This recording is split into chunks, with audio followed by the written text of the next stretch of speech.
कभी सोचा है कि कुछ शब्द कम होकर भी ज्यादा असर कैसे डाल देते हैं? आज हम हिंदी भाषा की एक ऐसी ही कमाल की कला, समास को समझने वाले हैं। देखिए, ये सिर्फ ग्रामर नहीं है, बल्कि ये शब्दों को छोटा और पावरफुल बनाने का एक जादू है। तो चलिए, इस जादू को थोड़ा और करीब से देखते हैं। तो सवाल यही है कि हम लंबे चौड़े वाक्यों को छोटा और असरदार बनाएं तो बनाएं कैसे? देखिए, भाषा को छोटा करना ये अपने आप में एक कला है और समास इसी कला का एक बहुत ज़रूरी हिस्सा है। असल में यही वो तरीका है जो हमारी भाषा को लंबा और बोझिल होने से बचाता है। तो आखिर ये समास है क्या चीज? अगर बिल्कुल आसान भाषा में समझें तो ये दो या दो से ज्यादा शब्दों को जोड़कर एक नया छोटा शब्द बनाने का प्रोसेस है। मतलब एक तरह की लिंग्विस्टिक शॉर्टहैंड। जैसे रेल पर चलने वाली गाड़ी, इतना लंबा कौन कहेगा? इसके बजाय हम बस कह देते हैं रेलगाड़ी। है ना कितना सिंपल और असरदार? अच्छा, एक कन्फ्यूजन है जो अक्सर लोगों को होता है, तो उसे यहीं शुरू में ही क्लियर कर लेते हैं। संधि और समास के बीच का फर्क देखिए। संधि में दो अक्षर यानी वर्ण मिलकर एक नई आवाज बनाते हैं, ये साउंड्स का मेल है। जबकि समास में पूरे के पूरे शब्द जुड़ते हैं और उनके बीच के जो एक्स्ट्रा शब्द है वो हटा दिए जाते हैं। तो एक है ध्वनियों का मेल और दूसरा है शब्दों का। सिंपल। तो चलिए एक नजर डालते हैं कि आज हम क्या क्या समझने वाले हैं। सबसे पहले हम समास के मुख्य प्रकारों की बात करेंगे और फिर एक एक करके अवयवी भाव, तत्पुरुष, कर्मधारय, द्विगु, द्वंद्व और बहुव्रीहि, इन सब की दुनिया में उतरेंगे। देखिए, समास के कितने प्रकार हैं, इससे लेकर विद्वानों में एक छोटी सी बहस चलती रहती है, 4 हैं या 6। लेकिन हम किसी भी कन्फ्यूजन से बचने के लिए उन सभी 6 प्रकारों को समझेंगे जिनकी चर्चा सबसे ज्यादा होती है। तो हमारी लिस्ट में सबसे पहला है अव्ययी भाव समास। यहाँ जैसा कि नाम से ही थोड़ा थोड़ा अंदाजा लग रहा है, पहला शब्द, पहला पद ही समझ लीजिए बॉस होता है। वही पूरे नए शब्द का मतलब तय करता है। तो सवाल ये है कि अव्ययी भाव समास को पहचाने कैसे? इसके दो बहुत आसान से संकेत हैं। पहला, शब्द अक्सर यथा, प्रति या आ जैसे उपसर्ग यानी प्रीफिक्स से शुरू होता है। और दूसरा, कभी-कभी एक ही शब्द को जोर देने के लिए रिपीट किया जाता है। बस ये याद रखना है कि इसमें पहला हिस्सा ही सबसे इम्पॉर्टेंट है। चलो कुछ एग्जाम्पल्स देखते हैं, बात और साफ हो जाएगी। यथाशक्ति, इसका मतलब है शक्ति के अनुसार। यहाँ यथा उपसर्ग में है। फिर है रातों रात, मतलब रात ही रात में। यहाँ रात शब्द को रिपीट किया गया है। और धीरे धीरे, यानी धीरे के बाद धीरे, ये सारे के सारे अव्ययी भाव समास के एकदम परफेक्ट उदाहरण है। चलिए, अब हमारा अगला पड़ाव है तत्पुरुष समास। इसे हम छुपे हुए चिन्हों का खेल भी कह सकते हैं। क्यों?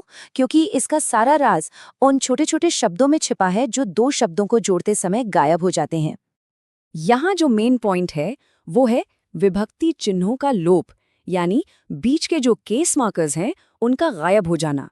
और ये अव्ययी भाव का ठीक उल्टा है। यहाँ दूसरा शब्द ज्यादा इंपॉर्टेंट होता है। इसे याद रखने का एक मजेदार तरीका भी है। तत्पुरुष में पुरुष, यानी जो दूसरा शब्द है, वही प्रधान होता है। चलिए अब देखते हैं कि ये असल में काम कैसे करता है। जैसे शरण को आगत, इसमें से को हटा दिया तो बन गया शरणागत। रसोई के लिए घर, इसमें से के लिए गायब हुआ और शब्द बना रसोई घर। और ऋण से मुक्त, इसमें से हटा तो बन गया ऋण मुक्त। आप देख रहे हैं, हर बार बीच का शब्द गायब हो जाता है और हमें एक नया, छोटा और पावरफुल शब्द मिल जाता है। अब तत्पुरुष के ही दो बहुत खास सब टाइप्स हैं, कर्मधारय और दिगु। और अच्छी बात यह है कि इनके काम बहुत साफ साफ बटे हुए हैं, तो इन्हें समझना भी काफी आसान है। तो कर्मधारय और द्विगु में फर्क बिल्कुल साफ है। कर्मधारय समास में एक शब्द दूसरे की विशेषता बताता है, उसकी क्वालिटी। जैसे नीलकमल, यानी नीला है जो कमल। यहाँ नीला होना कमल की खूबी है। वहीं दूसरी तरफ द्विगु समास हमेशा एक नंबर, एक संख्या से शुरू होता है, जो किसी ग्रुप को दिखाता है। जैसे नवरात्र, यानी 9 रातों का समूह। तो एक बताता है कैसा और दूसरा बताता है कितना। और अब हम आ गए हैं अपने आखिरी 2 प्रकारों पर, द्वंद्व और बहुव्रीहि। एक है जोड़ों का सीधा साधा मेल, तो दूसरे में छिपा है एक राज। इन दोनों में एक बहुत फंडामेंटल फर्क है। द्वंद्व समास में दोनों शब्द बराबर के इम्पोर्टेंट होते हैं और जब उन्हें अलग करते हैं तो बीच में और या आता है। जैसे माता पिता बन जाता है माता और पिता, सिंपल। लेकिन बहुव्रीहि में दोनों शब्द मिलकर किसी तीसरे बिल्कुल नए मतलब की तरफ इशारा करते हैं, जैसे दशानन यानी 10 है मुंह जिसके। तो दशानन कौन है? मतलब शब्द का लिटरल मीनिंग तो है 10 मुंह वाला, लेकिन ये इशारा किसी और की तरफ कर रहा है। कौन है वो? ये रावण है।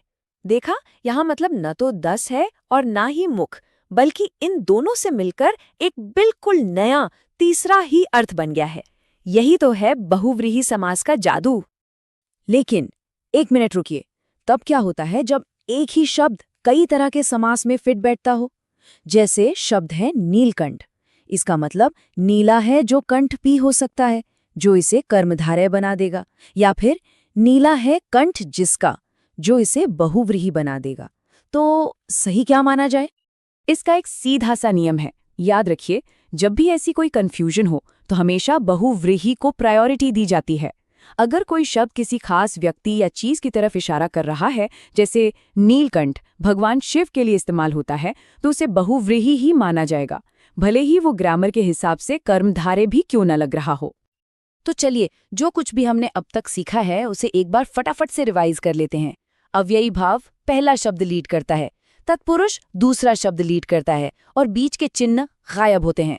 कर्मधारय क्वालिटी या विशेषता बताता है, द्विगु नंबर से शुरू होता है, द्वंद्व बराबर वालों का जोड़ा है यानी ए और बी, और बहुव्रीहि ये किसी तीसरे ही मतलब सी की तरफ इशारा करता है। तो आखिर में ये सवाल हमारे सामने है, अगर एक अकेला शब्द अपने अंदर इतने सारे मतलब और इतने सारे ग्रामेटिकल स्ट्रक्चर समेट सकता है, तो ये हमारी भाषा की ताकत और उसकी कलाकारी के बारे में क्या बताता है? ये सोचने वाली बात है ना?